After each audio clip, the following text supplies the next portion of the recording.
কি হয়েছে এখানে? একটা ভদ্রমহিলা গম্ভীর গলায় চেঁচিয়ে বলেন। আমি বাচ্চাদের সাথে ছবি তুলছিলাম আমার ব্যাগটা পাশে রেখে। এই চোর আমার ব্যাগ নিয়ে দৌড় দিয়েছে। ভাগ্যিস আমি দৌড়ে এক্সপার্ট, তাই তাকে ধরতে পেরেছি। না হলে ব্যাগটা যেত, তার সাথে আমার মোবাইল, টাকা সব যেত। এখন এই চোরকে আমি পুলিশে দিব। আদি চোরের আপাত মস্তক দেখে মহিলাটির উদ্দেশ্যে বলল। এবারের মতো মাফ করে দিন, ভাগ তো পেয়েছেন। কিন্তু চোরকে আমার হাতে তুলে দিন, দেখি আমি তাকে কোনো শিক্ষা দিতে পারি কিনা। ভদ্রমহিলা হেসে সম্মতি জানালে আদি চোরের হাত ধরে টেনে তাকে ভিড়ের মাঝ থেকে বের করে এনে বলল। চলো আমাদের সাথে। কিছু দূর এগিয়ে গিয়ে থেমে যায় আদি। তার সাথে মেহরিকাও দাঁড়িয়ে পড়ে। চোরের চুলগুলি হাত দিয়ে ঠিক করতে করতে আদি বলল। দেখে তো ভালো করেছিল মনে হয়, এই অবস্থা কেন? ছেলেটি কর্কশ ভাষায় জবাব দেয়। তাতে আপনার কি? বাঁচিয়েছেন বলে এখন আবার লেকচার শোনাতে এসেছেন? কিছুক্ষণ অবাক দৃষ্টিতে ছেলেটির দিকে তাকিয়ে আদি বলল। থাপ্পড় চেনো? থাপ্পড় মেরে গা লাল করে দেবো একদম। একে তো দোষ করেছ, তার উপর উঁচু গলায় কথা বলছো। তোমার সাহস দেখে অবাক হচ্ছে আমি। আদির রাগান্বিত মুখের দিকে তাকিয়ে ছেলেটি নিশ্চুপ হয়ে দাঁড়িয়ে থাকে। নাম কি তোমার? সৈকত। সেজন্য শৌকতের পারে এসে চুরি করবা? যাক, কি করো? এইচএসসি পাশ করেছিলাম, পড়ালেখা ভালো লাগতো না বলে আর পড়িনি। এখন চাকরিও ভালো লাগছে না, তাই এসব করছো? হুম। খুব খারাপ। এসব করে 2 বেলা ভাত জুটলেও আর 3 বেলা জুটবে না। তুমি যে মানুষের জিনিস চুরি করো, সেখানে তাদের কত প্রিয় দরকারি জিনিস থাকে। যেসব চুরি হয় চোরকে তারা অভিশাপ দেয়, সেটা কি জানো? মানুষের অভিশাপ নিয়ে কি সফলতা লাভ করা যায়? যায় না।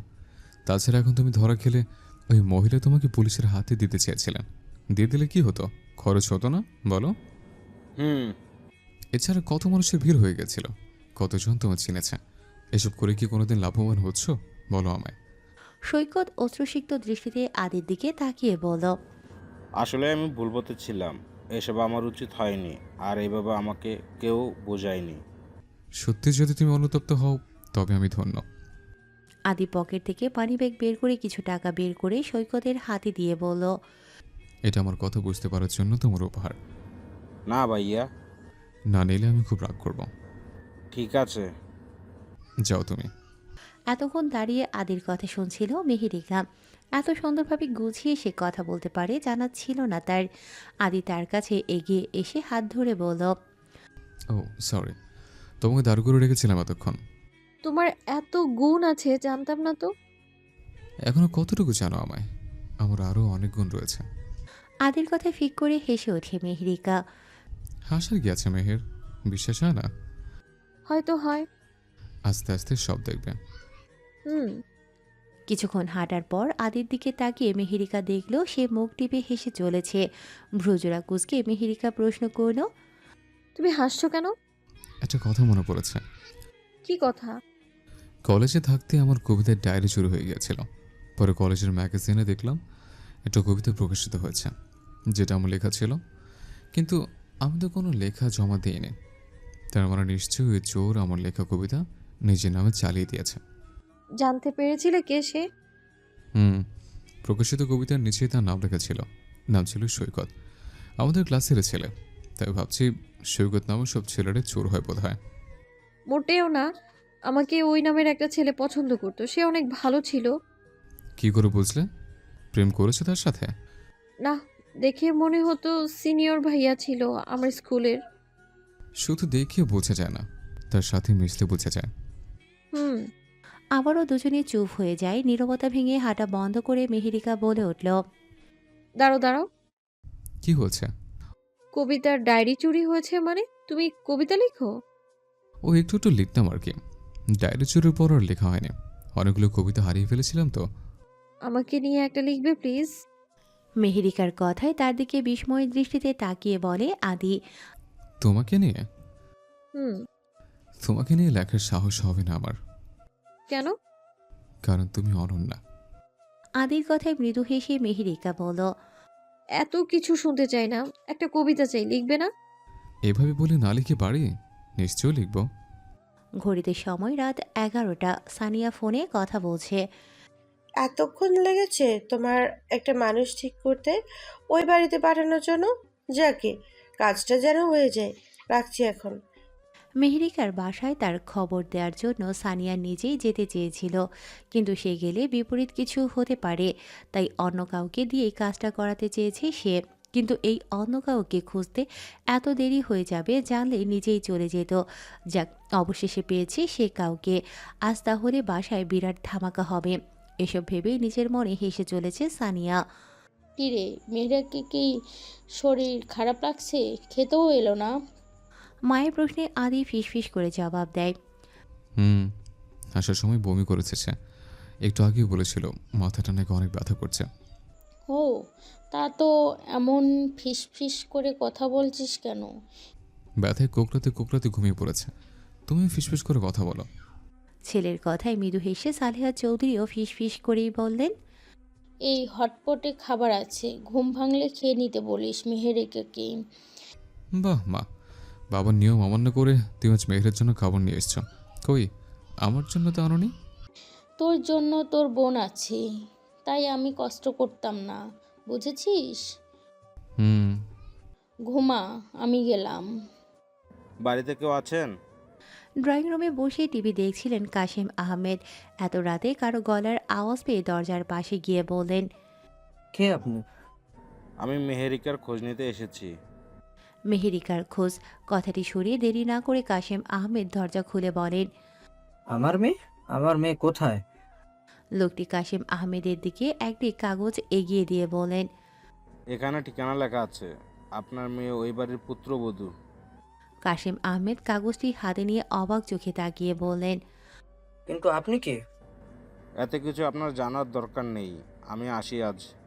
আর না দাঁড়িয়ে লোকটি হনহন করে হেঁটে চলে যায়। দরজা বন্ধ করতেই কাশিম আহমেদ দেখতে পান তার ছোট মেয়ে মুনিয়া চোখ কসলাতে কসলাতে তার দিকেই এগিয়ে আসে। ঘুমাসনি? কেউ এসেছিল?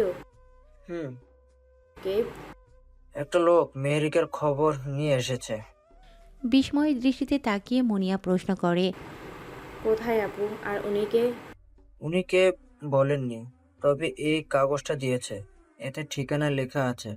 আরো বলেছে মেহেরিকা এই বাড়ির বউ। দ্রুত বেগে তার দিকে এগিয়ে মুনিয়া তার হাত থেকে কাগজটি নিয়ে দেখতে থাকে। কি লেখা আছে মুনিয়া?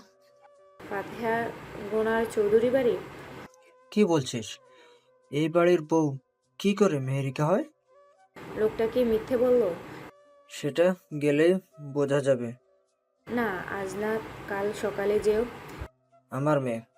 দেখো বাবা, আমরা জানি না, কিন্তু আপু ওখানে আসলেই আছে কি না, এত রাতে তাদের বিরক্ত করাটা ঠিক হবে না। হুম, যাও, ঘুমিয়ে পড়ো এখন। ঘুম আর হবে না রে, তুই যা। হুম। মুনিয়া এক পা এগোতেই কাশিম আহমেদের ডাকে আবার দাঁড়িয়ে পড়ে। কি বাবা? এই খবরটা যেন তোর মা আর রাজীব জানতে না পারে। ঠিক আছে। মেহেরিকা খালি পেটে ঘুমোচ্ছে। মাঝরাতে ঘুম ভেঙে তার যদি খিদে পায়, এই ভাবনার জন্য আদি ঘুমোতে পারছে না। এদিকে সারাদিন বাইরে থাকায় প্রচুর ঘুম পাচ্ছে তার। ঘুম চলে যাওয়ার জন্য নিজে বানিয়ে কয়েক কাপ চা খেয়েছে সে। সারা রুম পায়চারি করেছে, মোবাইল গুতোগুতি করেছে, তবুও তার ঘুম যাওয়ার নাম নেই। কি করা যায় যাতে অনেকক্ষণ জেগে থাকা যাবে? ভাবতে ভাবতে আদির মনে পড়ে মেহেরিকার আবদারের কথা। সে বলেছিল তাকে নিয়ে যেন একটা কবিতা আদি লিখে। আর দেরি না করে ঝটপট কাগজ কলম নিয়ে আদি বসে পড়ে সোফার উপর। কিন্তু নিমিষেই তার মন খারাপ হয়ে যায়। শেষ কবিতা কখন লিখেছে তা মনে করতে পারছে না সে। এখন মেহেরকে নিয়ে লেখা কবিতা কেমন হবে? তার ভালো লাগবে তো? যদি না লাগে? কিন্তু সে তো চায় আদি তার জন্য কবিতা লিখুক, তাই একটা লেখাই চায়। আজানের ধ্বনিতে ঘুম ভাঙে মেহেরিকার। চোখ দুটো খুললেও শোয়া থেকে একদমই উঠতে ইচ্ছে করছে না তার। কিন্তু নামাজ কাজা করা ঠিক হবে না ভেবে ধীরে ধীরে বসে সে। মাথাটা ঝিমঝিম করছে, সাথে পেটের মাঝেও কেমন যেন করছে। রাতে খাবার খায়নি বলে কি এমন লাগছে তার? হতেই পারে। আপন মনে এসব ভেবে বসা থেকে উঠে পড়ে মেহেরিকা। লাইট জ্বালিয়ে দিতেই চোখ যায় তার সোফায় ঘুমন্ত অবস্থায় আদির দিকে। বুকের ওপর একটা ডায়েরি জড়িয়ে বেঘরে ঘুমোচ্ছে আদি। তার দিকে এগিয়ে গিয়ে খুব সাবধানে আদির ঘুম না ভাঙে মতো মেহেরিকা ডায়েরিটা হাতে নেয়। একেবারে নতুন ডায়েরি। কৌতূহলবশত ডায়েরির প্রথম পাতা উল্টোতেই কবিতা আকারের লেখা দেখতে পায় মেহেরিকা। আর দেরি না করে পড়া শুরু করে দেয় সে। মেহের, মেহের, তোমার ছবি সামনে নিয়ে ভাবলাম কাব্য রুচি তোমায় নিয়ে। খাতার পাতা খোলা, কলম হাতে। কলম আমার আটকে আছে খাতাতে, দু চোখ আমার তোমার চোখের পাতাতে। দেখি আর ভাবে এতে চোখ নয়, যেন কাজল দানি, যেন সরোবরে না ফোটা পদ্ম করে। ইচ্ছে হলো এবেলা কাটিয়ে দিতে শুধু নয়ন দেখে, তোমার কাজল চোখের কাজল মেখে। খুব কষ্টের চোখনার মধ্যে চোখ আটকে গেল ঠোঁটের কোণে। প্রজাপতি উঠছে যেন গুনগুনিয়ে মনে মনে। আমি অবাক চোখে তাকিয়ে আছি গোলাপ গুনগুনিয়ে মনে মনে। আমি অবাক চোখে তাকিয়ে আছি গোলাপ ঠোঁটে। এমন অধর ধরার বুকে সবার জোটে। তোমার দীঘল কালো নজর করা চুল, মেঘ ভেবে হরহামেশাই ভুল। তুমি যখন চুল দুলিয়ে চলো, মনটা আমার চুলের দোলায় হয়েছে এলোমেলো।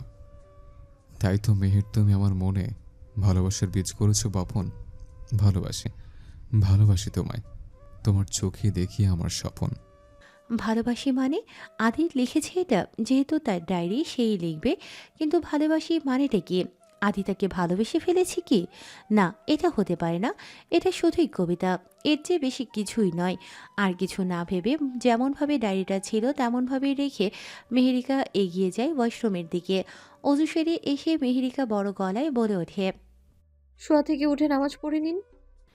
মেহেরিকার একটা ডাকেই আদি এক লাফে উঠে বসে যায়। এই রে, না ঘুমোতে চেয়েও কখন যে চোখটা লেগে গিয়েছে টেরই পায়নি সে। আদি ডায়েরিটা একপাশে রেখে এগিয়ে যায় ওয়াশরুমের দিকে। নামাজ সেরে আদি দেখতে পায় মেহেরিকার সারা রুম পায়চারি করছে। তার দিকে এগিয়ে গিয়ে আদি প্রশ্ন করল। কি হচ্ছে মেহের? শান্ত গলায় মেহেরিকা জবাব দিল। আমার না কেমন যেন লাগছে, মাথাটা ঝিমঝিম করছে, পেটের ভেতরও কেমন যেন করছে। খিদে পেয়েছে? আর কি বোকা মেয়ে! সব তো বমি করে দিয়েছিলে, রাতেও না খেয়ে ঘুমিয়ে পড়েছিলে। এখন দেখো দুর্বল হয়ে গেছ। আহ, এটা খিদের ব্যথা নয়, খিদে পায়নি আমার। কিসের ব্যথা শুনি? জানি না। মা তোমার জন্য খাবার দিয়ে গেছিলেন, এসো খাবে। এই না, খিদে নেই আমার, খাবো না আমি। মায়ের খাবা? আসো বলছে। সকাল 8টা। আদির উদ্দেশ্যে আরিফ বলল। তুই আয়, আমি গাড়িতে আসি। হুম। আরিফ বেরিয়ে যেতেই আদি মেহেরিকার পাশে গিয়ে বলল। শরীর ভালো না তোমার, রুমে গিয়ে শুয়ে থাকো। হুম কোনো সমস্যা হলে ভাবি বা দিবাকে ফোন দিও। হুম। কি ব্যাপার, সুযোগ পেলেই ফিসফিস শুরু হয়ে যায় তাই না দুটিতে? মেলির কথায় আদি হেসে বলল। কিছু বলো না ভাবি। আদির দিকে এগিয়ে এসে মিলি তার দিকে দুটো লাঞ্চ বক্স এগিয়ে দিয়ে বলল। আজ তোমার ভাইয়াকে বলেছিলাম তোমাদের জন্য দুপুরের খাবার আমি বানিয়ে দেব, বাইরে থেকে খেতে হবে না। ড্রয়িং রুমে দাঁড়াতে বলেছি তাকে, কিন্তু সে দেখো। গাড়িতে আছে ভাইয়া, আমি দিয়ে দেবো। আচ্ছা আমি যাই। মিলি নিজের রুমের দিকে এগিয়ে যেতেই মেহেরিকা আদির উদ্দেশ্যে বলল। আরিফ ভাইয়া ভাবিকে সময় দেন না আগের মতো, ভাবি এটা নিয়ে মন ছোট করেন। আগে না হয় কাজের চাপ ছিল, এখন তুমিই আছো, কাজের চাপ কমবে। তাই তুমি ভাইয়াকে বোঝাও না একটু। এরকম চলতে থাকলে তাদের সম্পর্কে ফাটল ধরবে তো। হুম, বলবো নিশ্চয়। আসি তাহলে। আসো। ঘড়িতে সময় সকাল 10টা। সানিয়া ড্রয়িং রুমে পায়চারি করছে। মেহেরিকার বাসা থেকে এখনও আসেনি কেন কেউ? তাদের কি তাদের মেয়ে নিয়ে কোনো মাথা ব্যথা নেই নাকি? কাল রাতেই যেখানে ধামাকা হওয়ার কথা ছিল সেখানে আজ সকাল 10টা বেজে গেল। এসব ভাবতে ভাবতেই কলিং বেলের শব্দ পায় সানিয়া। দ্রুত বেগে এগিয়ে যায় সেই সদর দরজার দিকে। দরজা খুলেই সানিয়া দেখতে পায় একজন ভদ্রলোক ও একটি মেয়েকে। মেয়েটিকে দেখতে অনেকটা মেহেরিকার মতোই লাগছে। তাহলে এরাই কি মেহেরিকার বাড়ির লোক? আসলে আমরা মেহেরিকার খোঁজে এসেছিলাম, সে কি আছে? ভদ্রলোকের গলার স্বরে চিন্তার জগৎ থেকে বের হয় সানিয়া। একগাল হাসি নিয়ে বলল সে। একেবারে ঠিক জায়গায় এসেছেন, এখানে মেহারিকা আছে। সানিয়ার কথা শুনে কাশেম আহমেদের চোখ খুশিতে ছলছল করে উঠল। তার পাশে দাঁড়ানো মুনিয়া বলে উঠল সানিয়ার উদ্দেশ্যে। আমার আপুকে ডেকে দিন না প্লিজ। আগে তোমরা ভেতরে আসো, এসে বসো। ভেতরে ঢুকতেই মিলিকে দেখতে পেয়ে সানিয়া বলল। মেহেরিকা বাড়ির লোকেরা, আন্টিদের ডেকে আনো। সানিয়ার মুখে মেহেরিকার বাড়ির লোক এসেছে শুনে হতবাক হয়ে যায় মিলি। অবাক চোখে তাকিয়ে তাদের দিকে প্রশ্ন ছড়ে। আপনারা কিভাবে জেনেছেন মেহেরিকা এখানে আছে? কাশেম আহমেদ কিছু বলার আগে সানিয়া বলে ওঠে। আহ মিলি ভাবি, আন্টিদের ডেকে দাও আগে। আর কথা না বাড়িয়ে মিলি এগিয়ে যায় আমজাদ চৌধুরীর রুমের দিকে। দাঁড়িয়ে আছো কেন? বসুন। সানিয়ার কথায় কাশেম আহমেদ আর মনিয়া সোফার উপরে বসে পড়ে। সানিয়াও বসতে বসতে বলে, মেহেরিকা যে এখানে আছে আপনারা জানতেন না? না। অবশ্যই সে বলেছিল, জানেন না আপনারা? হুম। সানিয়া মনে মনে অনেক খুশি। নিশ্চয়ই তারা তাদের মেয়েকে নিয়ে যাবে, আজ ভালোই হয়েছে। আজ এসেছে তারা। এই সময় আদিও নেই বাসায়। কে বাঁচাবে আজ তার মেহেরকে? কারে উঠতে উঠতে আদি ড্রাইভারের উদ্দেশ্যে বলল, ড্রাইভার তাড়াতাড়ি চালাবে, কেমন? আচ্ছা ভাইয়া যান। আদির মনটা ছটফট করছে তার মেহেরের জন্য। যদিও বাসার কাউকে ফোন করে সে মেহেরিকার সাথে কথা বলতে পারত, তবে কেন যেন তাকে চোখের সামনে দেখতে না পেলে শান্তি লাগছে না তার। উফ, কখন যে পৌঁছবে বাসায়, কখন দেখবে তার মেহেরকে। আপন মনে এসব ভেবে ছটফট করতে থাকে আদি। তার মানে আপনি জানেন না আঙ্কেল আর মনিয়া কোথায় গিয়েছে? রাজীবের কথা শুনে ভ্রুজোড়া কুঁচকে বিরক্তি গলায় রেশমা আহমেদ বলেন, আমি জানি না বাপ বেটি কোথায় গেছে। আমাকে কিছু বলে নাকি তারা? জিজ্ঞাসা করিনি। করছিলাম বলে নাই। ও, তুমি এত কিছু জানতে চাচ্ছ কেন? তোমার কি আবার মুনিয়ার উপর নজর পড়েছে নাকি? রেশমা আহমেদের কথার পিঠে কোনো কথা না বলে রাজীব বেরিয়ে যায় কাশেম আহমেদের বাসা থেকে। আজ কাশেম আহমেদকে জানাতে এসেছিল তিনি না চাইলেও সে পুলিশের সাহায্য নেবে আর মেহেরকে খুঁজে বের করার জন্য, কিন্তু এখানে এসে জানতে পারে তিনি বাসায় নেই। তাও মনিয়াকে সাথে নিয়ে কোথাও গিয়েছেন। তবে কি মেহেরের কোনো খোঁজ পেয়েছে তারা? কেন যেন মনে হচ্ছে রাজীবের তার মেহের খুব তাড়াতাড়ি তার কাছে ফিরে আসবে। আমজাদ চৌধুরী ও সালেহা চৌধুরী ড্রয়িং রুমে প্রবেশ করতেই দাঁড়িয়ে পড়ে কাশেম আহমেদ ও মনিয়া। সালেহা চৌধুরী মৃদু হেসে বললেন, বসেন ভাই সাহেব বসেন। তিনি বসতে বসতেই বললেন, আপনারাও বসেন। সালেহা চৌধুরী মনিয়ার দিকে তাকিয়ে বলেন, তুমি বুঝি মেহেরিকার বোন? জি। দেখেই বোঝা যাচ্ছে। মা আসেনি তোমাদের? না। ও, নাম কি তোমার? মুনিয়া। মিলির দিকে তাকিয়ে সালেহা চৌধুরী বলেন, বোমা, সানিয়া আর মুনিয়াকে নিয়ে মেহেরিকার রুমে যাও তুমি। আচ্ছা। সানিয়া আমজাদ চৌধুরীর উদ্দেশ্যে বলল। মাথা নেড়ে সম্মতি দিলেন আমজাদ চৌধুরী। মনিয়ার উদ্দেশ্যে মিলি বলল, তুমি এসো, তোমার বোনের কাছে নিয়ে যাই তোমায়। মাথাটা ভার হয়ে আছে মেহেরিকার, শরীরটা কেমন যেন করছে। এই সময়ে আদিকে খুব মনে পড়ছে তার। নিজের মনের কথাটি বলে নিজের উপরেই রাগ উঠে মেহেরিকার। কেন আদিয়াতকে কেন মনে পড়বে তার? আদিয়াত থাকলেই কি সে সুস্থ হয়ে যেত? মোটেও না। আদিয়াত থাকাকালীনও তার এমন খারাপ লেগেছিল, তাই তাকে মিস করার মতো কারণ আছে বলে মনে হয় না। আপু। কে? মুনিয়া? কিন্তু সে এখানে কিভাবে এসছে? এসব ভেবে পেছনে ঘুরে দরজার দিকে তাকাতেই চমকে যায় মেহেরিকা। মিলির পাশে দাঁড়িয়ে রয়েছে তার ছোট বোন মুনিয়া। আর 1 মিনিটও দেরি না করে মেহেরিকা ছুটে গিয়ে মুনিয়াকে তার বাহুর ডোরে আবদ্ধ করে নেয়। দুবোন কাঁদতে থাকে অঝোর ধারায়। চার আপু, আমাকে তুই ভালো না। কি করে পারলি এতদিন আমার সাথে কথা না বলে থাকতে? কোনো কথার জবাব না দিয়ে মেহেরিকা অনবরত কাঁদতে থাকে। মুনিয়া অভিমান করে নিজেকে মেহেরিকার কাছ থেকে ছাড়িয়ে বলল, এখন সব দরদ উতলে পড়ছে তোর? মা বাবা মিন্টু আসেনি? বাবা এসেছে, ড্রয়িং রুমে আছে। কি ব্যাপার, বোনকে এভাবে দাঁড় করিয়ে রাখবে নাকি? ভেতর যেতে বলো।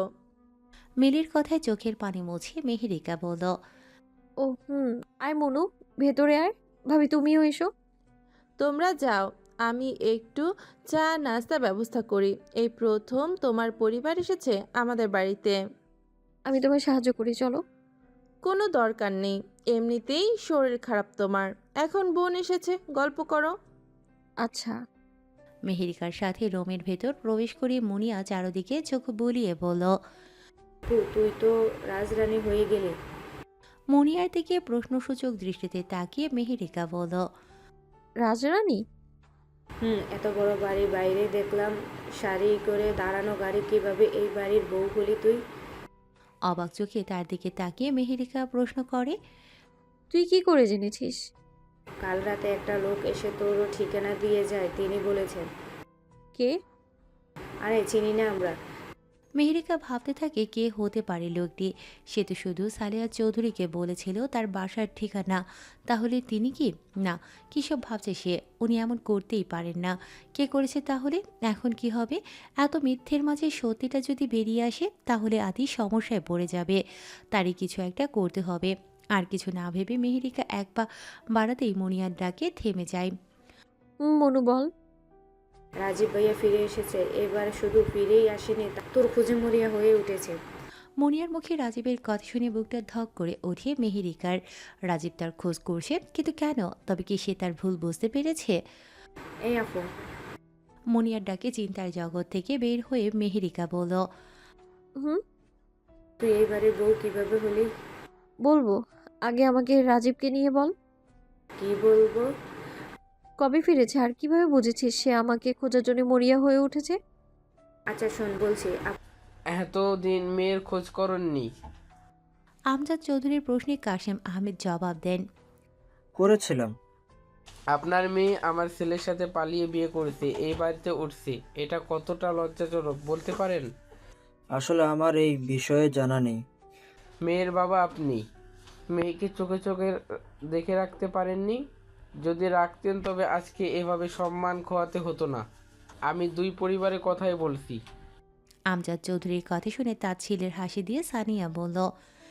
তোমাদের সাথে এদের তুলনা হয় নাকি আঙ্কেল? সম্মান বলতে কিছু আছে নাকি এদের? এ পর্যায়ে মুখ খুললেন সালেহা চৌধুরী। সানিয়া তুমি ভেতরে যাও, কিন্তু আঙ্কেল আমাকে। আমরা বড়রা কথা বলছি, তুমি এক্ষুনি ভিতরে যাও। সানিয়া সোফা সেরে দাঁড়িয়ে এক পা এগোতেই দেখতে পায় মনিয়াকে। বিরক্তিভরা কণ্ঠে বলল। তুমি এখানে কেন? মেহেরিকার সাথে থাকতে বললো না তোমায়? কাপা কাপা কণ্ঠে মনিয়া সবার উদ্দেশ্যে বলল। বেহুশ হয়ে গিয়েছে, মাটিতে পড়ে আছে সে। ঠিক সেই সময় বাসায় প্রবেশ করে আদি। মুনিয়ার মুখে এই কথাটি শুনে কারো দিকে না তাকিয়ে আর না দাঁড়িয়ে ছুটতে থাকে মেহেরিকার রুমের দিকে। হঠাৎ আদিকে দেখে অবাক হলেও তার পিছু পিছু ছুটতে থাকে উপস্থিত সকলে। রুমে প্রবেশ করেই আদি দেখতে পায় মেহেরিকা মেঝেতে পড়ে রয়েছে। সে মেহেরিকার দিকে এগিয়ে গিয়ে তাকে কুলে তুলে শুইয়ে দেয় বিছানায়। ততক্ষণে ড্রয়িং রুমের সকলেও চলে আসে মেহেরিকার রুমে। কাউকে তোয়াক্কা না করে মেহেরিকার দিকে ছলছল দৃষ্টিতে তাকিয়ে আদি বলল। এই মেহের, চোখ খুলো না প্লিজ। মেহেরিকার থেকে কোনো সাড়া না পেয়ে আদির চোখ বেয়ে অঝোর ধারায় পানি পড়তে থাকে। বিছানার পাশে চোখ পড়তেই আদি দেখতে পায় কয়েকজনকেই। মায়ের দিকে অশ্রুসিক্ত নয়নে তাকিয়ে অসহায় কণ্ঠে আদি বলল। ও মা, মেয়ের চোখ কেন খুলছে না? বিছানার পাশে থাকা ছোট্ট টেবিলটার উপর থেকে পানির জগটা হাতে নিয়ে সালেহা চৌধুরী বললেন। এক্ষুনি খুলবে। পানির জগ থেকে পানি নিয়ে মেহেরিকার চোখে মুখে ছিটিয়ে দেন সালেহা চৌধুরী। ধীরে ধীরে মিটিমিটি করে চোখ জোড়া খুলল মেহেরিকা। চোখ খুলেই দেখতে পায় সে আদির অশ্রুসিক্ত নয়ন। মারে। কাশেম আহমেদের ডাকে উঠে বসে মেহেরিকা বলল। বাবা। কাশেম আহমেদ তার দিকে এগিয়ে যেতে আদি বিছানা ছেড়ে দাঁড়িয়ে বলল। বসুন আপনি। কাশেম আহমেদ বিছানার উপরে বসে মেহেরিকার হাত ধরে বললেন। এত অভিমানী কেন তুই? আমরা তো তোর চিন্তায় কতটা কষ্টে ছিলাম ধারণা আছে তোর? কি করে পারলি এতদিন যোগাযোগ না করে থাকতে? মেহেরিকা কোনো জবাব দেওয়ার আগে সালেহা চৌধুরী বললেন। ভাই সাহেব, আল্লাহ যা করেন ভালোর জন্যই করেন। ছেলে মেয়ে দুটোই ভালো আছে, এটাই বেশি। সব ভুলে যান, ক্ষমা করে দিন আপনার মেয়েকে। সালেহার জন্য এই মেয়েকে বিদায় করতে পারছে না ভেবে রাগে ফুঁসতে থাকে আমজাদ চৌধুরী। গম্ভীর গলায় সালেহা চৌধুরীর উদ্দেশ্যে তিনি বললেন। সালেহা, একটু আমার রুমে চলো, কথা আছে। মৃদু হেসে সালেহা চৌধুরী কাশেম আহমেদের উদ্দেশ্যে বলেন। আপনি বসুন, আমরা আসছি। কাশেম আহমেদ খেয়াল করেন আদি মেহেরিকার দিকে এক নজরে তাকিয়ে রয়েছে। বোধহয় কিছু বলতে চাইছে তাকে। এ ছেলেটা কখন কিভাবে তার মেয়েকে বিয়ে করেছে তার জানা নেই, তবে ছেলেটির চোখে মেহেরিকার জন্য অফুরন্ত ভালোবাসা তিনি দেখেছেন। হালকা কেশে কাশেম আহমেদ বলেন। আমি ডাইনিং রুমে যাই। বসো না বাবা। জামাই এসেছে, ফ্রেশ হয়ে নিক, আমি আছি। হুম। কাশেম আহমেদ এগোতে থাকে ড্রয়িং রুমের দিকে, তার পিছু পিছু এগিয়ে যায় মুনিয়া আর সানিয়া। মেহেরিকার পাশে এসে আচমকা তাকে জড়িয়ে ধরে আদি। আদির এমন কাণ্ডে চমকে যায় সে, আরও শক্ত করে জড়িয়ে ধরে আদি বলল, তুমি বলেছি না কোনো কিছু দরকার হলে আমায় বলার জন্য? শরীর খারাপ করেছে বলনি কেন? এভাবে জড়িয়ে রাখলে দমটাও আটকে যাবে আমার। মেহেরিকার কথায় আদি তাকে ছেড়ে বলল, তোমার বাসার লোক কিভাবে জেনেছে তুমি এখানে? কাল রাতে একজন তাদের জানিয়েছে, তারাও জানে না তিনি কে। কিন্তু তুমি এই অবস্থায়, মানে এই অবেলায় চলে এলে যে। মনটা কেমন যেন করছিল। ভালো হয়েছে এসেছো, এবার সামলাও সব। হুম। তবে আমার মনে হয় সবাইকে সত্যিটা জানালেই ভালো হবে। হুম, জানাও। তারপর বাবাই সানিয়ার সাথে আমার বিয়ে দিক। কুমার থাকবো দরকার হলে আজীবন। তবু এই সাপ মানে সানিয়াকে আমি বিয়ে করব না। আদির কথা শুনে উচ্চ শব্দে হেসে ওঠে মেহেরিকা। ড্রয়িং রুমে যেতেই কাশেম আহমেদ দেখতে পান সোফার সামনে টেবিলটার উপরে হরেক রকমের নাস্তা সাজানো। তাদের দেখে মিলি হাসি মুখে বলল, কোথায় গিয়েছিলেন আপনারা? ডাকতেই যাচ্ছিলাম আমি আপনাদের। আসুন না, বসুন। কাশেম আহমেদ কিছু বলার আগে সানিয়া বলে ওঠে, সোফাগুলোর দাম কত জানেন? 1.5 লাখ হবেই। শান্ত গলায় কাশেম আহমেদ বললেন, আমাকে কেন বলছো এসব? বলছি এই জন্যই যে এত কিছু দেখার পর লোভে পড়ে মেয়েকে সাথে নিয়ে যাওয়ার কথা বলছেন না। আসলে আমার মনে হচ্ছে এসব শুরু থেকেই প্ল্যান করে রেখেছিলেন আপনারা। এত বড় বাড়ি, ধুমধাম করে বিয়ে দিতেও একটা খরচের ব্যাপার স্যাপার আছে। তাই প্ল্যান করেই কোনো খরচ ছাড়াই মেয়েকে পালাতে সাহায্য করেছেন। আর এখন এসে নাটক করছেন। সানিয়ার কথা শুনে ধমকের সুরে মিলি বলল, এসব কি বলছো তুমি? যাও, ভেতরে যাও। যাব না, বলতে দাও আমায়। ওদের এই নোংরা প্ল্যানের শিকার হয়েছে আমিই বলবো। আজ এই বাড়ির বউ হয়ে থাকার কথা আমার, অথচ দেখো ওই 2 টাকার মেয়েটা আমার চোখের সামনে ঢ্যাং ঢ্যাং করে বেড়াচ্ছে। আর এখন তার পরিবার এসেছে নাটক করতে। যেমন পরিবার তেমন মেয়ে, পুরাই ফালতু। লজ্জা শরম থাকলে নিয়ে যান সাথে এই মেয়েকে। সানিয়া। আদির ডাকে পেছনে ফিরে থমকে যায় সানিয়া। রাগান্বিত দৃষ্টিতে তার দিকেই তাকিয়ে আদি বলল, আর একটা কথা বললেও তোমাকে এই বাড়ি থেকে বের করতে বাধ্য হব আমি। এখনো নিচে রুমে যাও। আদির কথা ফিরে কোনো কথা না বলে সানিয়া এগোতে থাকে নিজের রুমের দিকে। মিলির দিকে তাকিয়ে নরম গলায় আদি বলল, ভাবি, মেয়ের সেন্সারি ছিল। কি বলো? আমি রান্নাঘরে ছিলাম, তাই জানি না। ও ও একা রুমে, তুমি একটু যাবো প্লিজ? যাই, ওকে দেখে আসি। মিলিকে পাঠিয়ে দিয়ে কাশেম আহমেদের পাশে গিয়ে আদি বলল, আপনার মনে অনেক প্রশ্ন আমি জানি, কী প্রশ্ন ঘুরপাক খাচ্ছে তাও জানি। সবগুলোর উত্তর আমি দেব। যেদিন রাতে মেয়েটাকে বিয়ের আসর ছেড়ে পালিয়েছিল সেদিন তার সাথে প্রথম দেখা হয় আমার। আমিও বাসা ছেড়ে পালিয়েছিলাম সেদিন। তবে বিয়ে না ছিল, তার সাথে বাবা আমার বিয়ে ঠিক করেছিল। আর তাকে বিয়ে না করার জন্যই মেহেরকে বিয়ে করি। তবে বাসার সবাই জানে আগে থেকেই সম্পর্ক ছিল আমাদের। ওর অন্য কোথাও বিয়ে হচ্ছিল বলেই আমি বিয়েটা করে ফেলেছি। কিছুক্ষণ নীরব থেকে আদি আবার বলতে শুরু করলো, যেভাবেই যাই হোক, ধীরে ধীরে আমি মেহেরকে ভালোবেসে ফেলেছি। এখন আপনি যা ভালো মনে করেন আপনার মেয়ের জন্য তা করতে পারেন। তবে হ্যাঁ, মেয়েরকে ছাড়া চলাটা কষ্ট হবে, আমার খুব কষ্ট হবে। আদির কথা শুনে এক দৃষ্টিতে তার দিকে তাকিয়ে থাকেন কাশেম আহমেদ। কাশেম আহমেদকে নীরবভাবে দাঁড়িয়ে থাকতে দেখে আদির মনে ভয় জমতে শুরু করে। আর ভাবতে থাকে, সানিয়ার কথায় অভিমান করে তিনি কি মেহেরকে নিয়ে চলে যাবেন? বাবার সাথে মেয়েটিকে পাঠিয়ে দিলেই ভালো হবে। আমজাদ চৌধুরীর মুখে এমন কথা শুনে অবাক দৃষ্টিতে তার দিকে তাকিয়ে সালিয়া চৌধুরী প্রশ্ন করেন, কেন? দেখে বুঝছো না কেমন পরিবারের লোক এরা? কেমন? মধ্যবিত্ত। তাতে সমস্যা কি? সালিহা, আমাদের কোনো দিকে মিলে তাদের? তারাও মানুষ, আমরাও মানুষ। বোঝার চেষ্টা করো সালিহা। সানিয়া আদির জন্য ঠিক আছে। সেটা আদিকে বুঝতে দাও না তুমি। আমরা বোঝালে। দেখো, আমাকে একদম হাবিয়ে যাবি বোঝাতে আসবে না। মেহেরিকে কে হলো আদির বউ, এখন প্রেমিকা নয়। তাই আর ঝামেলা না করে তুমিও মেনে নাও। আর মেহেরিকার বাবাকেও মানতে বলো। স্ত্রীর যুক্তির সাথে না পেরে আমজাদ চৌধুরী হতাশ কণ্ঠে বলেন, হুম। কেন যে কথাগুলো বলতে গিয়েছিলাম, এত আদিক্ষেতা দেখে সহ্য না হয়ে বলে ফেলেছি। বলেছি তাও আদি সব শুনে নিয়েছে। ওফ, আদির চোখে খারাপ হয়ে গেলাম। একটু হুঁশ নিয়ে কথা বলা উচিত ছিল, কিন্তু আমিও কি করব? যা প্ল্যান করেছি সবই চপাট হয়ে যাচ্ছে, তাই মেজাজ কি ঠিক থাকে? নিজের মনে কথাগুলো বলে পায়চারি করতে থাকে সানিয়া। হঠাৎ তার ফোন বেজে উঠলে হাত নিয়ে দেখল তার বাবার কল। হ্যালো বন্ধু। মামুনি কেমন আছিস? আমি ভালো, তোমরা? ভালো। আমরা খুব তাড়াতাড়ি চলে আসব।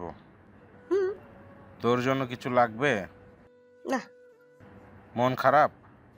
না আব্বু, আমি আচ্ছা। বাবার কথা শুনে সানিয়ার মুখে যেন পৃথিবীর সব অন্ধকার এসে ভর করেছে। তার বাবা মাও চলে আসবে খুব তাড়াতাড়ি, তবে কি আর কিছুই করার নেই? কিছুক্ষণ আদির দিকে তাকিয়ে কাশেম আহমেদ বললেন, মা মরা মেয়েটা আমার নতুন মা এনেছিল, কিন্তু সে মা হয়ে উঠতে পারেনি। বড় দুঃখী মেয়ে। তোমার কাছে যদি সে একটুখানি সুখ পায়, আমার চেয়ে খুশি আর কেউ হবে না। মেহেরিকার দায়িত্ব তোমাকে তুলে দিতে নিশ্চিত থাকবো। কাশেম আহমেদের মুখে এমন কথা শুনে স্বস্তির একটা নিঃশ্বাস ফেলল আদি। তাকে মাথা ঝুঁকে পায়ে হাত দিয়ে সালাম করতেই অবাক হয়ে যান কাশেম আহমেদ। মৃদু হেসে কাশেম আহমেদের উদ্দেশ্যে আদি বলল, আমি আপনাকে নিরাশ করব না। পেছন থেকে একগাল হাসি নিয়ে সালেহা চৌধুরী বলেন, আমরা আসার আগে সব ঠিকঠাক করে ফেলেছে। আমরা গুণধর ছেলে। যাক, কষ্ট কমিয়ে দিল আমাদের। দেখি ভাই সাহেব, এবার বসুন, মিষ্টি মুখ করুন। জি। ঘড়িতে সময় সন্ধ্যা 7টা। মেহেরিকা দাঁড়িয়ে আছে বারান্দায়। বাবা আর বোনকে এতদিন পর দেখে ইচ্ছে করছিল তাদের সাথে সময় কাটানোর জন্য, কিন্তু তার বাবা তাকে বাসায় নিয়ে যেতে নারাজ। কিন্তু কেন? রাজীবের ভয়ে নাকি সমাজের ভয়ে? আচ্ছা, মুনিয়া কি যেন বলছিল রাজীব তার খোঁজ করছে। রাজীব যদি তার ভুল বুঝতে পারে, সে কি তাকে ক্ষমা করে দেবে? না। কি করে রাজীব তাকে ভুল না বুঝে থাকবে? এখন এই বাড়ির বউ বলে জানে সবাই। যেদিন সবাই জানতে পারবে কি হবে সেদিন। এতগুলো মানুষকে ঠকানো কি ঠিক হচ্ছে? আপন মনে এইসব ভেবে মেহেরিকার চোখ বেয়ে পড়ছে অজস্র ধারায় অশ্রু। এই যে, ভেতর আসো। আদিটাকে চোখ মুছে বারান্দা থেকে রুমে আসলো মেহেরিকা।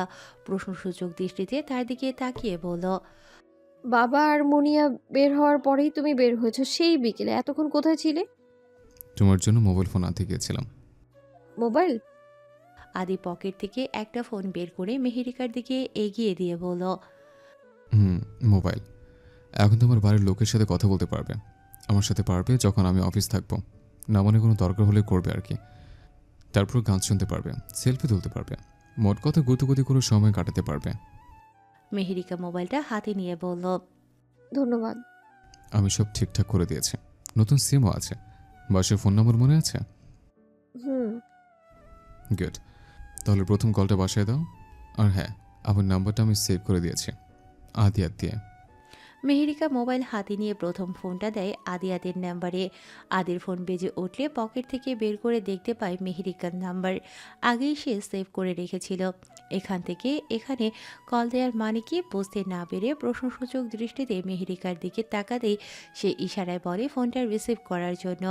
আদি ফোন রিসিভ করতেই মেহেরিকা বলে উঠল, প্রথম কলটা তোমাকে দেওয়া উচিত নয় কি, যেহেতু ফোনটা তুমিই উপহার দিয়েছো? মৃদু হেসে আদি বলল।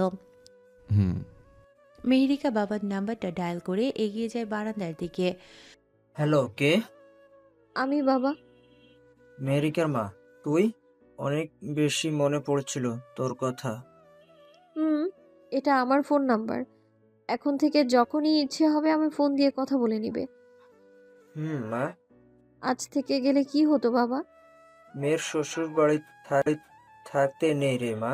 আমরা তো কিছু নিয়েও গেলাম না, খালি হাতে গিয়ে নাস্তা সাথে দুপুরের ভাতটাও খেতে হলো। শাশুড়ির জন্য আসতে পারিনি। বড় ভালো মানুষ বাবা তিনি। এবাড়ির সকলেই অনেক বেশি ভালো। আমার ননদ দেখেছো, সেও খুব ভালো। কলেজ থেকে এসেছিল বলে হয়রান ছিল, না হলে সে কথার ফুলঝুরি খুলে বসতো। মেহেরিকার কথা শুনতে পাচ্ছে আদি। কত তাড়াতাড়ি সবার সাথে মিশে গিয়েছে সে, ঠিক যেন সত্যিকারের বউই এই বাড়ির। তবে আজ মেহেরকে নতুনভাবে আবিষ্কার করেছে আদি।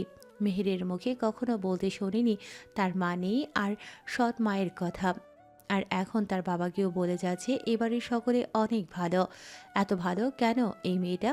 একটা মেয়ের মাঝে এতগুলো গুণ কিভাবে বিদ্যমান থাকে আদি বুঝে উঠতে পারছে না। রাত 11:15। রান্নাঘরের কাজ শেষে নিজের রুমে গিয়ে চমকে যায় মিলি।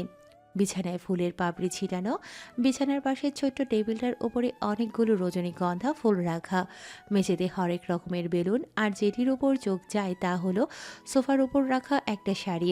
মিলি এগিয়ে গিয়ে দেখতে পায় শাড়িটার উপর একটা চিরকুট, তাতে লেখা 10 মিনিট সময় দিচ্ছি, শাড়িটা পরে তৈরি হয়ে নাও।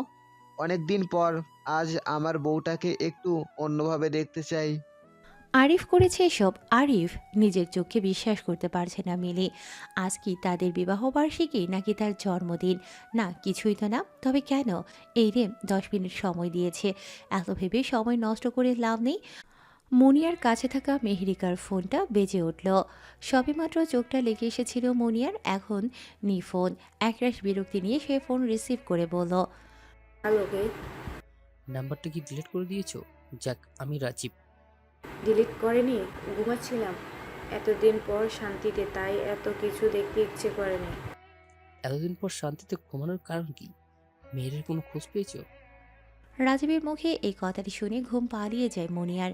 তার বাবা স্পষ্ট জানিয়ে দিয়েছে রাজীব যেন মেহেরিকার কোনো খবর না পায়। আমতা আমতা করে বলল। না, পাইনি। মুনিয়ার কণ্ঠ শুনে রাজীব হেসে বলল, মিথ্যে খুব একটা বলতে জানো। এবার মুনিয়া একটু গম্ভীর গলায় বলল, কে বলেছে আপনাকে আমি মিথ্যে বলছি? মোটেও মিথ্যে বলছি না আমি। এখন আর গলা গম্ভীর করে লাভ নেই, আমার মেয়ের কোথায় সেটা বলো। বললাম তো আমি জানি না, যখন তখন ফোন করে আমায় একদম বিরক্ত করবেন না। কথাটি বলেই ফোনের লাইন কেটে দিল মুনিয়া। এদিকে রাজীব বুঝতে পারে মুনিয়া মিথ্যে বলছে। মুনিয়া ঠিকই জেনেছে মেহেরের খবর, তবে তাকে বলতে সমস্যা কোথায়? সে তো আপন করে নিতেই চাইছে মেহেরকে। না, কোথায় একটা গোলমাল নিশ্চয়ই আছে। তুমি বলবে না কোথায় গেছিলা আজ তোমরা? রেশমা আহমেদের মুখে এই প্রশ্নটা শুনে কাশেম আহমেদ বললেন, সব তোমার জানতে হবে না। আমি তোমার বউ, জানতে হবে। আমি বলতে বাধ্য নই। ও ঠিক আছে, বলিও না।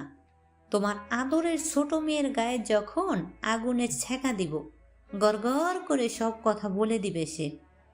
এই কথাটি শুনে কাশেম আহমেদের মেজাজ বিগড়ে যায়। আচমকা শোয়া থেকে সামান্য উঠে এসে রেশমা আহমেদের গলা টিপে ধরেন। এদিকে রেশমা আহমেদ ছটফট করতে থাকেন। সেদিকে লক্ষ্য না দিয়ে কাশেম আহমেদ বলেন, তোর মুখে যেন আমি আমার মেয়েদের নামও না শুনি। অনেক করেছিস তুই, অনেক আগে তোকে মেরে ফেলা উচিত ছিল আমার। শোধরাবি শোধরাবি করে অনেক দেখেছি। আর না, এক মেয়েকে বাড়ি ছাড়া করে তোর শান্তি হয়নি? আরেকবার আমার মেয়েদের উপর খারাপ নজর দিয়ে তাকালেও তোর চোখ আমি উপড়ে ফেলবো। এ পর্যায়ে নিঃশ্বাস বড় হয়ে আসে রেশমা আহমেদের। তা দেখে কাশেম আহমেদ তাকে ছেড়ে দিয়ে হনহন করে এগোতে থাকে ছেলের রুমের দিকে। আজ রাতটা ওখানেই কাটাতে হবে তার। ওয়াশরুম থেকে বের হয়ে মিলি দেখতে পায় আরিফ দাঁড়িয়ে রয়েছে বিছানার পাশে। মিলি তার দিকে এগিয়ে যেতেই আরিফ বলে ওঠে, সময় দিয়েছিলাম 10 মিনিট, আরও 5 মিনিট দেরি করেছো তুমি। তো তো আমার 5টা মিনিট ক্ষতি করে দিলে। জানো জীবনে 1 মিনিটের কত দাম? জানি, কিন্তু তোমার কি ক্ষতি করলাম এইটাই জানি না। এই যে আরও 5 মিনিট আগে আসলে 5 মিনিট আগে রোমান্স শুরু করতে পারতাম। আরিফের মুখে এই কথাটি শুনে মিলি এক পা পেছনে ফেলতেই আরিফ তার হাত ধরে টেনে নিজের বুকের মাঝে তাকে আবদ্ধ করে বলল, এতদিন যা করেছি, আমি অন্যায় করেছি তোমার সাথে, যা আমার একদম উচিত হয়নি। আমাকে ক্ষমা করা যায় না মিলি? পরম আবেশে চোখজোড়া বন্ধ করে মিলি জবাব দিল, হুম। এবার বলো তোমার কি চাই? অনেকদিন কিছু দেয়নি তোমায়, তুমিও কিছু চাওনি। আরিফের বুক থেকে মাথা উঠিয়ে মিলি বলল, আমার তো কিছু চাই না, তবে এই চৌধুরী বাড়িটা চাই। অবাক চোখে তার দিকে তাকিয়ে আরিফ প্রশ্ন করে, কি চাই? ছোট ছোট বাবুরা পুরো বাড়িটা মাতিয়ে রাখুক। মিলির কথা শুনে দুষ্ট একটা হাসি দিয়ে তার কোমর চেপে আরিফ বলল, তবে আসো, মিশে যাই দুজনে। মেহেরিকাকে নিয়ে লেখা কবিতাটি নিয়ে ভাবছে আদি। কবিতাটি মেহেরিকাকে দেখালে সে কি রেগে যাবে? যেতেই পারে, কিন্তু আদি তো তাকে সত্যি ভালোবেসে ফেলেছে। এটা কি সে মেহেরকে বোঝাতে সক্ষম হবে, বা মেহের কি বুঝবে? হঠাৎ রোমের আলো জ্বলে উঠলে চিন্তার জগৎ থেকে বেরিয়ে আসে আদি। মেহেরিকা তার দিকে এগিয়ে এসে বলল, আমি একটু তোমার পাশে বসবো? আদি শোয়া থেকে উঠে বসে মেহেরিকার উদ্দেশ্যে বলল। বসো। মেহেরিকা বসতে বসতে বলল, তোমার কি মনে হচ্ছে না আমরা সবাইকে ঠকাচ্ছি? হুম। যেদিন আমাদের বাসার সবাই এসব জানতে পারবে সেদিন কি হবে? তা জানি, কিন্তু আমি অনেক ভেবেছি। আমার পক্ষে আর মিথ্যে নাটক করা সম্ভব নয়। আমি চলে যেতে চাই। মেহেরিকার মুখে চলে যাওয়ার কথা শুনে আদির বুকটা ধুক করে উঠল। সে কিছুতেই যেতে দিতে পারে না তার মেহেরকে, ভালোবেসে আগলে রাখতে চায় তাকে, কিন্তু কিভাবে তাকে জানাবে মনের কথা? এসব শুনে যদি আরও বিগড়ে যায় সে, না, অন্য ব্যবস্থা করতে হবে আপাতত। কি হলো? মেহেরিকার ডাকে হালকা কেশে আদি বলল, মাঝপথে এইভাবে আমাকে বিপদে ফেলে তুমি যেতে পারো না। দেখছই তো, সানিয়া এখন আমাদের বাসায় বড় রয়েছে। এর মধ্যে যদি তুমিও চলে যাও, তাকে আমার গলায় সবাই মেরে ঝোলাবে। মেয়েটা তোমার ভালোবাসে বলেই তো পাগলামো করছে। এটাকে ভালোবাসা বলে না মেহের, জেদ বলে, জেদ। সত্যি যদি সে আমাকে ভালোবাসতো, আমাকে সুখে থাকতে দিয়ে চলে যেত সে। এইভাবে বেহের মতো পড়ে থাকতো না।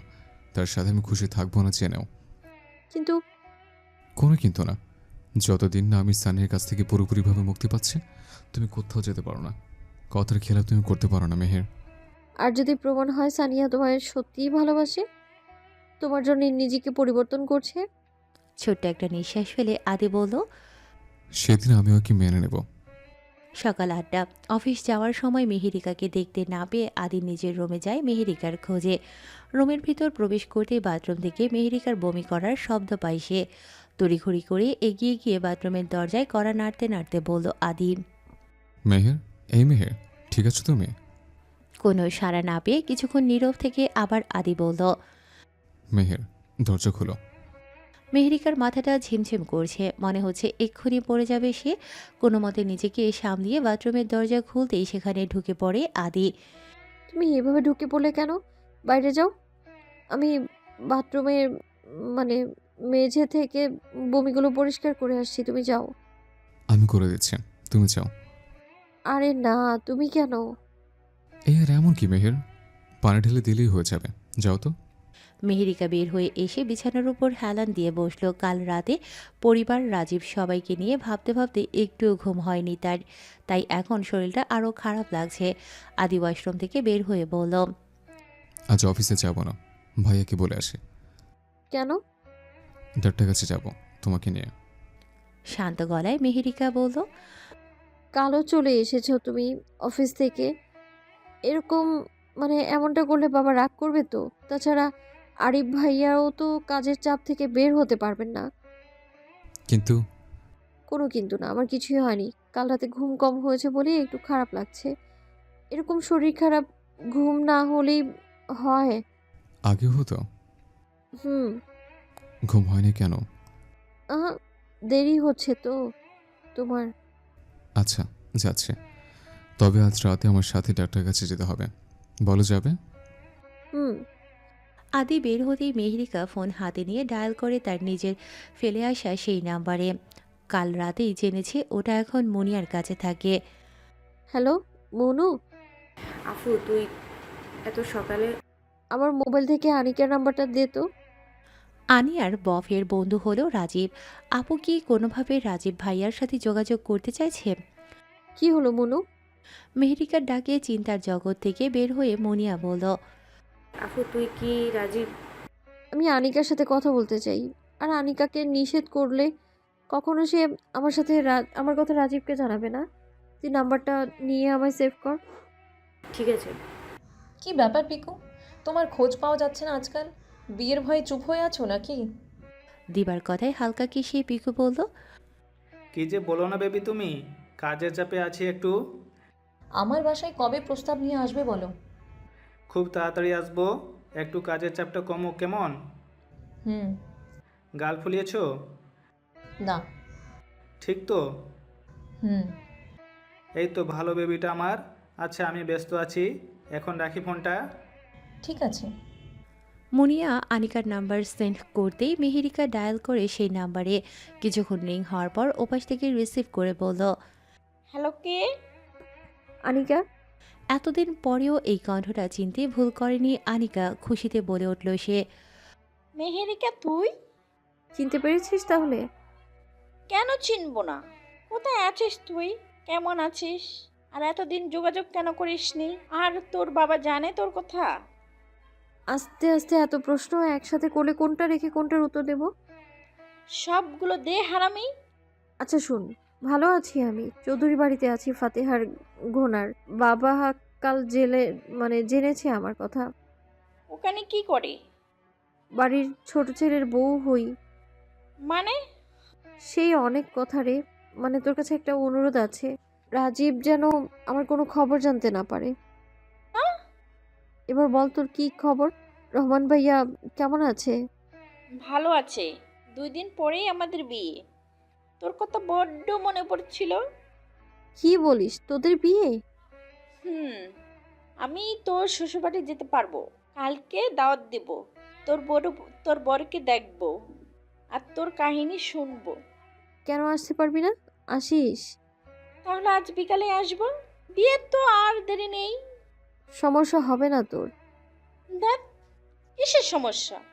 বিয়েতে যেতে পারি কি না জানি না, কিন্তু তুই আয়, অনেক কথা আছে তোর সাথে। তাহলে এখন রাখি, বিকালে দেখা হবে। আচ্ছা। ফোন রেখে লম্বা একটা দম ফেলে মেহেরিকা।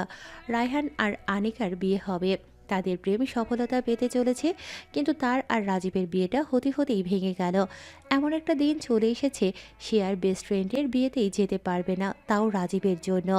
এসব ভেবে মেহেরিকার চোখের কোণায় চলে আসে বিন্দু বিন্দু অশ্রুকণা। কোথায় যাচ্ছিস তুই? বাইরে বের হওয়ার সময় মায়ের ডাকে দাঁড়িয়ে পড়ে রাজীব। গম্ভীর মুখে জবাব দিল, আমি কি ছোট আছি আম্মা? সব কেন তোমায় বলে করতে হবে? আজ সুপ্তির মা বাবা আসবেন, বাড়ির বাইরে যাস না। ওনারা আসুক, তাতে আমার কি? তুই ওদের মেয়ের জামাই হবি, তোর কিছু না। তাছাড়া তারা আসবেন তোরা সুপ্তির বিয়ের দিন তারিখ ঠিক করতে। মায়ের মুখে সুপ্তির সাথে তার বিয়ের কথা শুনে মাথাটা বিগড়ে গেল রাজীবের। চেঁচিয়ে বলে উঠল সে, আমি সুপ্তিকে বিয়ে করব তোমায় বলেছিলাম? আমি সুপ্তিকে বিয়ে করব তোমায় বলেছিলাম? তুমি আবার তোমার ভাইয়াকে আসতে বলে দিয়েছো। এতে কাবিলগিরি কে করতে বলেছে তোমাকে? রাজীব। কি রাজীব? তুমি জানো না আমি মেহেরকে ভালোবাসি? জানো না? বলো। তাহলে? কিন্তু মাকে থামিয়ে রাজীব শান্ত গলায় বলল, আমি মেয়েদের বাসায় যাচ্ছি, ওর খবর পাওয়া গিয়েছে। আমার মন বলছে, কিন্তু তারা আমায় কিছু বলছে না। তবে আমি হাল ছাড়বো না। ছেঁচড়ার মতো লেগে থাকবি? তাই থাকবো। আর কথা না বাড়িয়ে রাজীব হন হন করে বেরিয়ে যায় বাড়ির বাইরে। ছোট্ট একটা নিঃশ্বাস ফেলে পেছনে ফিরে কুনসুম হক দেখতে পান সুপ্তি দাঁড়িয়ে রয়েছে হতভম্ব হয়ে। তার চোখ দিয়ে টপ টপ করে পানি পড়ছে। সুপ্তি, আসলে রাজীব। থাক ফুবুই, আমি সবটা শুনেছি। মা বাবা রওনা হয়নি এখনো। এখানে এসে সবটা দেখলে কষ্ট পাবে তারা।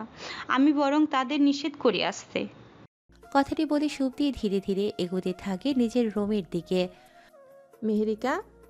বারান্দায় দাঁড়িয়ে প্রকৃতি দেখছিল মেহেরিকা। মিলির ডাকে ঘোর কাটে তার। ভাবি এসো। একা একা কি করা হচ্ছে? কিছুই না। ধন্যবাদ দিতে আসলাম তোমায়। আমায় কেন? আদিকে দিয়ে আরিফকে বোঝানোর জন্য। তোমার জন্য আদি অফিসে জয়েন করেছে, এতে আরিফের চাপ কমবে অনেকটাই। আর আদি নাকি আরিফকে বলেছে সে আমায় সময় দেয় না বলে মন মরা থাকি আমি। আরিফ যখন তাকে জিজ্ঞাসা করে কে বলেছে এসব, তখন তোমার নাম বলে আদি। এসব আরিফ ভাইয়া বলেছে তোমায়, তাই না? কাল রাতে। আর কি? কালকের রাতটা স্পেশাল করেছে আমার জন্য। ফুল বেলুন দিয়ে রুমটা সাজিয়েছিল, আমার জন্য নতুন শাড়ি এনেছিল, আর আমাকে অনেক কথাটি বলে থেমে যায় মিলি। মেহেরিকা বুঝতে পারলেও সে কি বলতে চেয়েছে, কিন্তু লজ্জায় বলতে পারেনি। দুষ্টু একটা হাসি দিয়ে মেহেরিকা বলল, অনেক কি, বলো বলো। ধ্যাত, কিছু না। আচ্ছা কিছু না। শুধু আমার জন্য না, তোমার জন্য উপহার এনেছে তোমার ভাইয়া। ওমা তাই? বিছানার উপর রাখা আছে, দেখে নিও। ধন্যবাদ বলো ভাইয়াকে। তোমাকে ধন্যবাদ। তোমার জন্য আমাদের সম্পর্কটা স্বাভাবিক হয়েছে। ও তাই উপহার দিয়ে ঘুষ দিচ্ছ?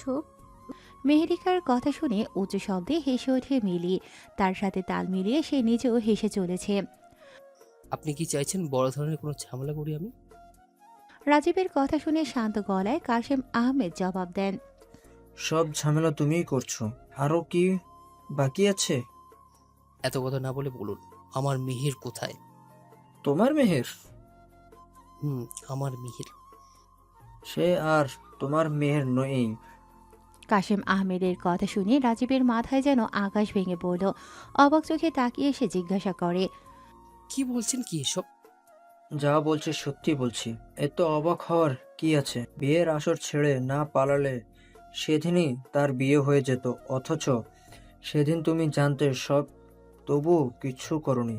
আজ কেন এত মেহের মেহের করছো? তুমি বেঁচে আছে কিনা সঠিক জানতে চাইছো? জীবিত লাশ বানিয়ে শান্তি হচ্ছে না তোমার? কি ভাবছো বেঁচে থাকলে সে এসে এসে তোমার পথের কাটা হবে? মোটেও না। শুনে রাখো রাজীব, মেহেরিকা এখন অন্য কারো স্ত্রী, আর ও যেখানেই আছে অনেক ভালো আছে। এখন তুমি যেতে পারো, এটা আমার দোকান, বাসা নয়। কাশেম আহমেদের এতগুলো কথা হজম করতে সময় লাগে রাজীবের। তার মেহের অন্য কারো হয়ে গিয়েছে, এটা কি মানা যায়? না, কোথাও একটা ভুল হচ্ছে। আসল কাহিনী না জেনে হাল ছেড়া ঠিক হবে না, কিছুতেই না। আপন মনে কথাগুলো বলে রাজীব ঠিক করে সে রায়হানের বাসায় যাবে। তার থেকে যদি কোনো সাহায্য পাওয়া যায়। ঘড়িতে সময় সন্ধ্যা 7টা। আনিকা বসে আছে মেহেরিকার পাশে বিছানার উপরে। তোর শ্বশুরবাড়ির সকলে এত ভালো রে, মনে হচ্ছে স্বাভাবিকভাবে বিয়েটা হয়েছে। সবাইকে দাওয়াত তো দিলাম, এবার তোকেও বলছি, আমার বিয়ে তো অবশ্যই দিতে হবে। ছোট্ট একটা নিঃশ্বাস ফেলে মেহেরিকা বলল, সম্ভব না রে। কেন? ওখানে রাজীব থাকবে। তো তো ও আমাকে আদিয়াতের সাথে দেখবে, কতটা খারাপ লাগবে ওর ভেবেছিস? তাকে সুপ্তির সাথে দেখবি? মানে রাইহান তাদের পরিবারের সকলকে দাওয়াত দিয়েছে, ওদের বাসায় এখনো সুপ্তি আছে, বিয়েতে তাকেও নিয়ে আসবে।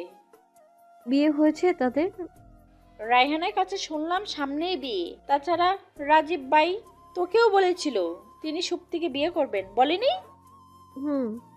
দেখ মেহেরিকা, এভাবে লুকোচুরি করে লাভ কি? আজ নয়তো কাল ঠিকই জানতে পারবে সবাই। আসিস প্লিজ, আমার বিয়েতে তুই থাকবি না, এটা কি করে হয় বল? কার বিয়ে? আদিটাকে পেছনে ফিরে আনিকা। আদিকে দেখে দাঁড়িয়ে পড়ে সে মুগ্ধ দৃষ্টিতে তাকিয়ে বলল, আপনি মেহেরিকার হাজবেন্ড? কিন্তু আপনাকে তো চিনলাম না। আমি ওর বান্ধবী, আমার বিয়ের 2 দিন পর। ওয়াও। মেহেরিকাকে দাওয়াত দিতে এসেছিলাম, কিন্তু সে যাবেই না বলেছে। ভাইয়া প্লিজ নিয়ে যাবেন তাকে। কেন যাবে না? অবশ্যই যাবে, ওকে নেওয়ার দায়িত্ব আমার। ধন্যবাদ ভাইয়া। আচ্ছা, আমি ফ্রেশ হয়ে আসি। আদি ওয়াশরুমের দিকে এগোতেই আনিকা দুষ্টু হাসি মেহেরিকার উদ্দেশ্যে বলল, রাজপুত্র একটা। কে? তোর বর, রাজ কপাল তোর।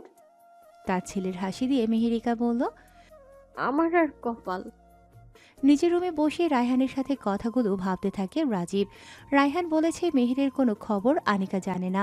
আসলে কি সে জানে না? কিন্তু মেহের যদি তার পরিবারের সাথে যোগাযোগ করে থাকে তাহলে আনিকার সাথেও করবে। আনিকা কি তাহলে রায়হানকে সত্যিটা বলেনি? কেন মেহের নিষেধ করেছে? সত্যি কি তার মেহের অন্য কারো হয়ে গিয়েছে? বুকের ভেতরে চিনচিনে ব্যথা অনুভব করছে রাজীবের।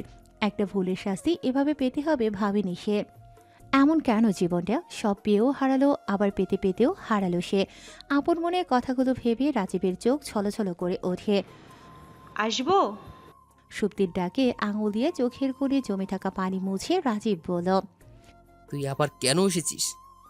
ভেতরে এসে রাজীবের মুখোমুখি দাঁড়িয়ে সুপ্তি জিজ্ঞাসা করল, পেয়েছো তোমার মেহেরকে? কাটা গায়ে নুন চেটা দিতে এসেছিস তুই? না, এইসব ছিটেফোঁটাও আমি দিতে আসিনি। তোমার খুশিতেই আমার খুশি। রাজীবকে চুপ থাকতে দেখে সুপ্তি আবারও বলা শুরু করলো। জানো রাজীব ভাইয়া, সবটা যেন আমি পড়ে আছি কেন? মেহেরিকার সাথে বিয়ে না হলে বিয়ে তো তুমি অন্য কাউকে করবেই। চিরকুমার তো থাকবে না, কারণ এই বাড়ির একমাত্র ছেলে তুমি। ফুপির দিকে তাকিয়ে হলেও বিয়েটা তোমার করতেই হবে অন্য কাউকে। আর অন্য কাউটা যদি আমি হই, সমস্যা কি বলো? জানি আমি মেহেরিকার জায়গা নিতে পারবো না, কিন্তু ধীরে ধীরে তোমার মনে নতুন একটা জায়গা করে নিতে পারবো। এটুকু বিশ্বাস আমার আছে। আমার তোমার মাঝে আসার কোনো ইচ্ছে নেই। যদি তোমাদের বিয়ে হয়ে যায়, খুশি মনে মা বাবা যেখানে বিয়ে করতে বলবে করব। আসেনি আজ মামারা? না, নিষেধ করেছি আমি? হুম। কথাগুলো বলে সুপ্তি দরজার দিকে পা বাড়ালে রাজীবের ডাকে থেমে গিয়ে বলল। কি? মনে কষ্ট নিস না। ভালোবাসার মানুষকে কাছে না পাওয়ার জন্য যন্ত্রণা অত্যন্ত তুই বুঝবি। হুম। সকাল 7:30। সকলে নাস্তা সেরে ড্রয়িং রুমে বসে আড্ডায় মেতে আছে। এমন সময় লাগেজ হাতে সানিয়া এসে বলল। আমি চলে যাচ্ছি। সানিয়ার এমন কাণ্ডে সকলের চোখ ছানা বড়া হয়ে যায়। মিলি একগাল হাসি নিয়ে তার উদ্দেশ্যে বলল। তোমার সব জিনিসপত্র নিয়েছো না? মানে কিছু ফেলে গেলে ওটা নেওয়ার নাম করে আবার আসবে, তাই বলছিলাম আর কি। মিলির কথা শুনে আমজাদ চৌধুরী ধমকের সুরে বললেন। মিলি, কখন কাকে কি বলতে হয় কিছুই জানো না দেখছি। বাবার মুখে এমন কথা শুনে আরিফ বলে উঠল। দুঃখিত বাবা, আজ মিলি সঠিক মানুষকে সঠিক কথাই বলেছে। আরিফের কথা শুনে যতটা না অবাক হয়েছে মিলি, তার চেয়েও বেশি অবাক হয়েছেন আমজাদ চৌধুরী। গম্ভীর গলায় তিনি বললেন। আরিফ, তুমিও দেখছি বউয়ের তারিফদারি করতে শিখছো। আঙ্কেল প্লিজ, আমার জন্য আপনারা তর্ক করবেন না। সানিয়ার কথা শুনে আমজাদ চৌধুরী তার পাশে গিয়ে বলল। এরশাদ এসেছে আমাকে কিছু না জানিয়ে। খুব তাড়াতাড়ি চলে আসবে। তুমি কোথায় যাচ্ছ এখন? বান্ধবীর বাসায়।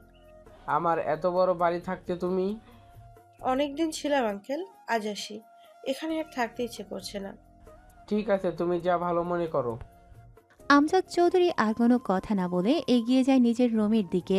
সানিয়ার উদ্দেশ্যে সালেহা চৌধুরী বলেন। সাবধানে যাস মা, আমি যাই তোর আঙ্কেলের কাছে। কথাটি বলে সালেহা চৌধুরীও নিজের রুমের দিকে এগিয়ে যান। বড়দের চলে যেতে দেখে মিলি বলে উঠল। এবার আসো তুমি। হুম। সানিয়ার পাশে গিয়ে মেহেরিকা তাকে জড়িয়ে ধরে ফিসফিস করে বলল। আমি জানি তুমি কেন চলে যাচ্ছ। তোমাকে আমি আটকাবো না, তবে একটা কথা বলবো। তুমি যদি পবিত্র মন নিয়ে সত্যিকার অর্থে ভালোবাসো আদিকে, সে তোমারই হবে। সানিয়া মুচকি হেসে ফিসফিস করে বলল। তার জন্য তোমায় মরতে হবে? সতীনের ঘর করার ইচ্ছে নেই আমার। মেহেরিকার কাছ থেকে নিজেকে ছাড়িয়ে নিয়ে আদির পাশে গিয়ে সানিয়া বলল। ভালোবেসেছিলাম, ভালোবাসি, ভালোবাসবো। আমার ভালোবাসা যদি সত্যি হয় তুমি একান্তই আমার হয়ে যাবে। আমি আসি। রাত 11টা। আদি সোফায় বসে কবিতার বই পড়ছে। মিলির সাথে রান্নাঘরের কাজ সেরে এসেছে মেহেরিকা। আদির উদ্দেশ্যে বলল। শুধু পড়লে হবে, লিখতে হবে না? কি লিখবো? কবিতা। অনেক ভালো কবিতা লেখো তুমি। একটা বই বের করো, সবার আগে আমি কিনবো। আমি বই বের করলে তুমি কিনতে হবে নাকি? নিজে উপহার দিব। কিন্তু কথা হচ্ছে, তুমি কিভাবে জানলে আমি ভালো কবিতা লিখি? না মানে আমার লেখা কোনো কবিতা তুমি পড়োনি? পড়েছিলাম তো, কিন্তু চুরি করে। তবে এটা বলা যাবে না। সত্যি কথা চেপে গিয়ে মেহেরিকা বলল। শুনেছি আর কি। ও, লেখা শুরু করে দাও, বই পড়বো তোমার। কথাটি বলে মেহেরিকা বিছানা গোছাতে থাকে। এদিকে আদি ভাবতে থাকে বই বের করলে বইয়ের নাম কি দেবে সে। পেয়েছি মেহেরজান।